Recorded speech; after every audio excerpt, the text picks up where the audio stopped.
UP चुनाव का सबसे बड़ा मुद्दा आतंकवाद बन गया है, जिसको जोर शोर से योगी आदित्यनाथ ने उठाया और अखिलेश यादव को जबरदस्त घेरा।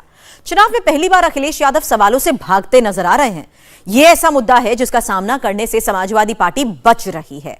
वो कौन सी तस्वीर है, कौन सा कबूलनामा है जिसने अखिलेश यादव को इतना परेशान कर दिया? पूरी डिटेल इस रिपोर्ट में।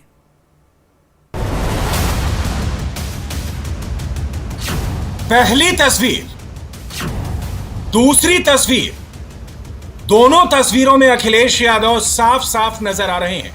अखिलेश के बगल में एक शख्स खड़ा है जो अखिलेश को फाइल में कुछ पढ़ा रहा है। इस तस्वीर पर योगी आदित्यनाथ बार बार कह रहे हैं सपा का हाथ आतंकवादियों के साथ है। अमित शाह भी इस तस्वीर का जिक्र जगह जगह कर रहे हैं, बोल रहे हैं समाजवादी पार्टी आएगी तो आतंकवादी सप्लाई करेगी। जेपी नड्डा ने भी इसी तस्वीर पर सियासी संग्राम छेड़ दिया है। इस तस्वीर में जो शख्स अखिलेश यादव के साथ नजर आ रहा है उसका नाम है शादाब। बीजेपी का दावा है कि शादाब समाजवादी पार्टी का सदस्य है और शादाब का ही बेटा मोहम्मद सैफ है, जिसको अहमदाबाद ब्लास्ट केस में कोर्ट ने फांसी की सजा सुनाई है। साल 2008 में हुए अहमदाबाद सीरियल ब्लास्ट में 56 लोगों की मौत हुई थी और उनकी मौत का जिम्मेदार मोहम्मद सैफ भी है। मोहम्मद सैफ आजमगढ़ जिले के संजरपुर गांव का रहने वाला है। अहमदाबाद ब्लास्ट केस में आजमगढ़ के रहने वाले 7 दोषियों में से 6 को फांसी और 1 को उम्र कैद की सजा सुनाई गई है।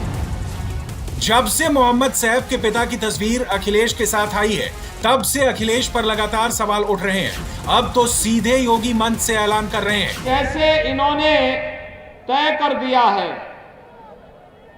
कि ये सुधरेंगे नहीं। इन लोगों के नाम और काम में भारी अंतर है। नाम तो समाजवादी है, लेकिन काम आतंकवादी है। सोच परिवारवादी है। मैंने आतंकवादी इसलिए कहा, यद्यपि इसकी बहुरुपया ब्रांड बन चुका है। ये दंगावादी भी है, तमंचावादी भी है, आतंकवादी भी है, परिवारवादी भी है। मैंने ये इसलिए कहा, कल गुजरात की अहमदाबाद की एक न्यायालय ने गुजरात के सीरियल बम ब्लास्ट में 38 आतंकवादियों को फांसी की सजा और आजीवन कारावास की सजा सुनाई है। भाइयों बहनों, उसमें से कुछ आतंकवादियों का संबंध उत्तर प्रदेश के आजमगढ़ से भी है और उत्तर प्रदेश के आजमगढ़ से जिस आतंकवादी का संबंध है, उसमें से एक आतंकवादी समाजवादी पार्टी के मुखिया के साथ फोटो खिंचा करके समाजवादी पार्टी का प्रचार भी कर रहा है। तीसरे राउंड की वोटिंग से ठीक पहले अब आतंकवाद चुनावी मुद्दा बन गया है।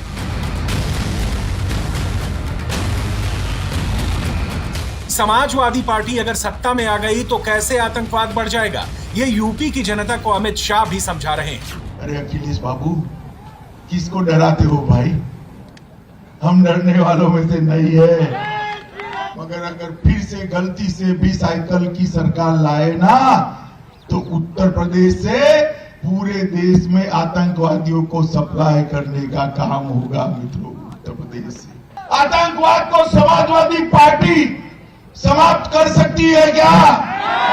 जोर से बोले, कर सकती है क्या? बसपा कर सकती है क्या? कांग्रेस कर सकती है क्या? आतंकवाद को समाप्त करने का काम केवल और केवल नरेंद्र मोदी के नेतृत्व में भारतीय जनता पार्टी ही कर सकती है।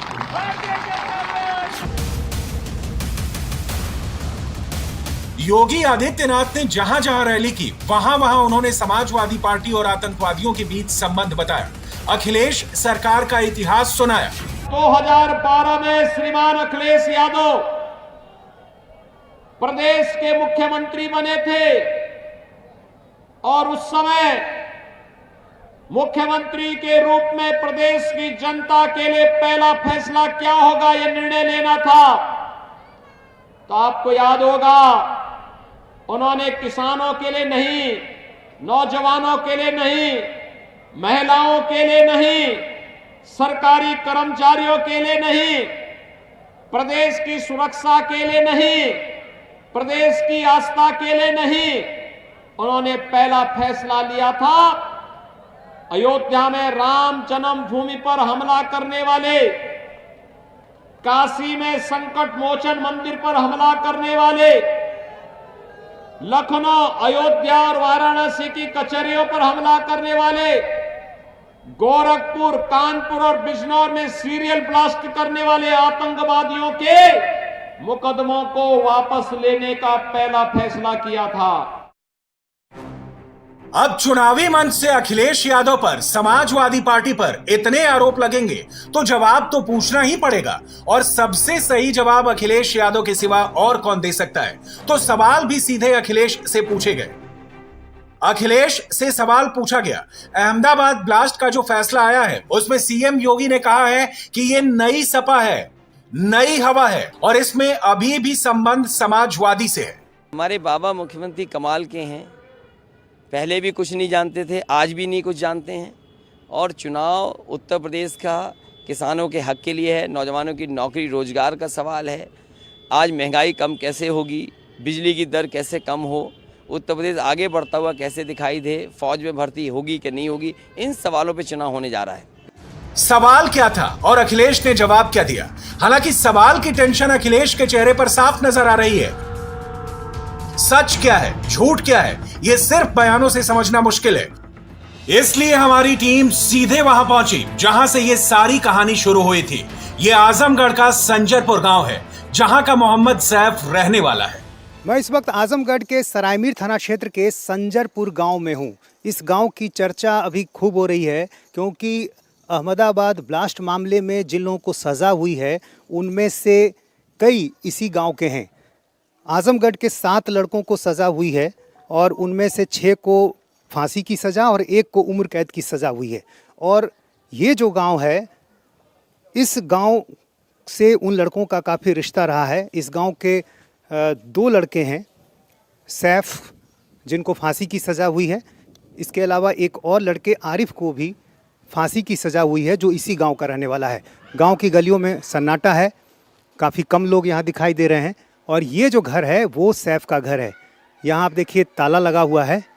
सैफ के पिता सादाब अहमद जो समाजवादी पार्टी से जुड़े रहे हैं और गांव के लोगों ने ही बताया कि अल्पसंख्यक प्रकोष्ठ जो था समाजवादी पार्टी का, उससे वो जुड़े हुए थे और इसी वजह से समाजवादी पार्टी की जुड़ी जो राजनीतिक गतिविधियां थी उनमें वो शामिल हुआ करते थे। लेकिन फ़िलहाल अभी घर में कोई मौजूद नहीं है।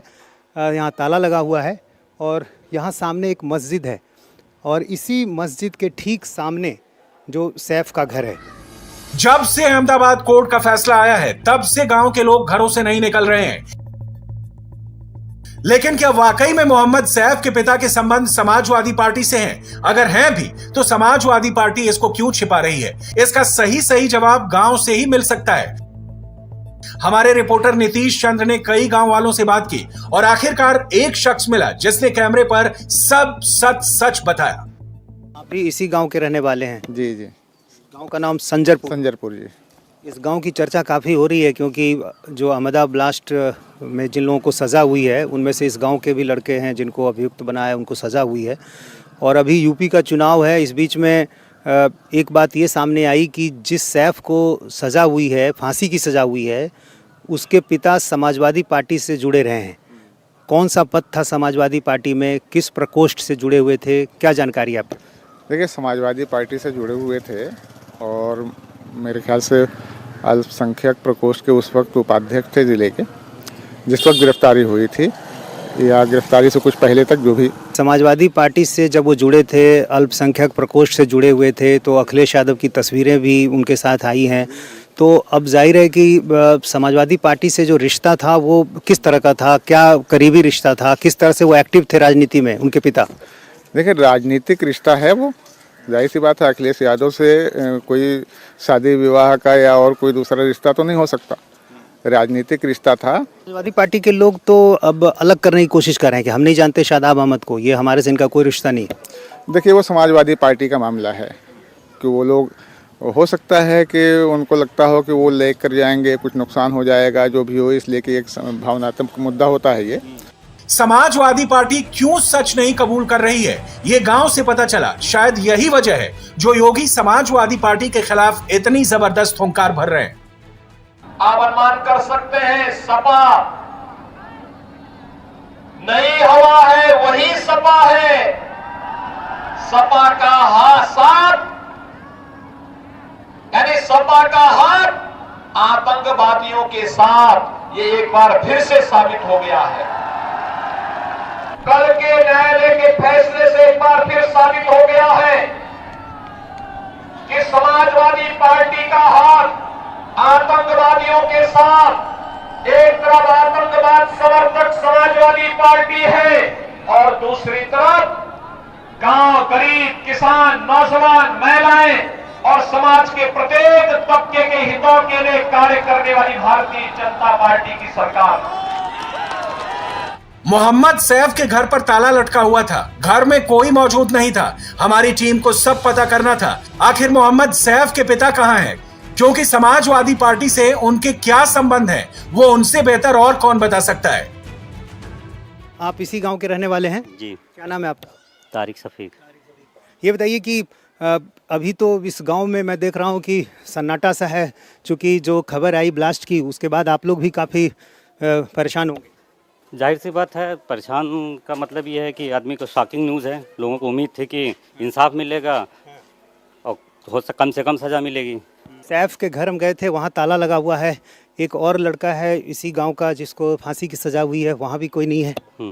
सैफ के फादर वो हार्ट के पेशेंट थे, अभी 3-4 महीने पहले उनको अटैक आया था, तो वो इलाज के सिलसिले में बॉम्बे गए थे, फिर वो उनका रूटीन चेकअप चल रहा है, ऑपरेशन हुआ उनको। भाई देखिए, जिस सैफ को सज़ा हुई है उसके पिता का राजनीतिक रिश्ता था और आपके गांव के कई लोगों ने बताया भी कि अल्पसंख्यक प्रकोष्ठ से वो जुड़े हुए थे। तो अब तो आपके गांव की चर्चा यूपी चुनाव में भी हो रही है। देखिए, ये फैसला जो लाया गया चुनाव के लिए ही आया, क्योंकि ये सितंबर में फैसला आना 2021 में, इसको बढ़ाते बढ़ाते यहाँ तक लेके आए हैं। और भाई किसी न किसी से राजनीतिक रिश्ते होते हैं, इसका मतलब पार्टी में शामिल नहीं है, क्या है, इससे कोई मतलब नहीं है ना। मोहम्मद सैफ को फांसी की सजा सुनाई गई है, उसके साथ कई और आतंकी हैं जो आजमगढ़ के हैं। गांव के कुछ लोग अब भी मोहम्मद सैफ को बेगुनाह मानते हैं, क्योंकि वो जब तक गांव में था तब तक वो एक आम लड़का था, लेकिन जब वो दिल्ली गया तो सब कुछ बदल गया। क्या ऐसा वाकई में हो सकता है? जब यही सवाल नीतीश चंद्र ने मोहम्मद सैफ के चचेरे भाई शाहिद से पूछा, तो उसका जवाब भी सुनिए। अभी मैं मुंबई गया था कमाने के लिए। अब जाहिर सी बात है, सब गाँव ही के दोस्त थोड़ी नहीं रहेंगे। वहाँ जाऊँगा, मैं नए नए दोस्त बनाऊँगा, नए नए यार बनाऊँगा। मेरा वहाँ का मामला, जैसे ही मैं फील्ड में जाऊँगा, मैं तो वहाँ पे जाके मोबाइल का काम करता था मनीष मार्केट में, तो अब वहाँ पे जाऊँगा तो मेरे मोबाइल के दोस्त वाले मिलेंगे, मेरे मोबाइल की फील्ड मिलेगी ना। अब ऐसा थोड़ी नहीं कि मैं पूरे गाँव मोहल्ले को लोग बुला लूँगा कि हाँ वहाँ एक नई फील्ड बनाए। अब मैं वहाँ गया, अब सैफ वहाँ पढ़ने गया, अपना वहाँ के हिसाब से पढ़ाई लिखाई के लड़के जो पढ़ रहे थे, लिख रहे थे, वहाँ के फील्ड के लड़के को तैयार किया अपने साथ। अहमदाबाद ब्लास्ट केस में 38 आतंकियों को फांसी की सजा मिली है, जिसमें मोहम्मद सैफ भी शामिल है। ज्यादातर आरोपियों की गिरफ्तारी उनके घर से हुई, लेकिन मोहम्मद सैफ को पुलिस ने बटला हाउस एनकाउंटर में पकड़ा था। 19 सितंबर 2008 को दिल्ली के बटला हाउस इनकाउंटर में आजमगढ़ के सरायमीर थाना के संजरपुर गांव के रहने वाले 2 युवक मारे गए थे।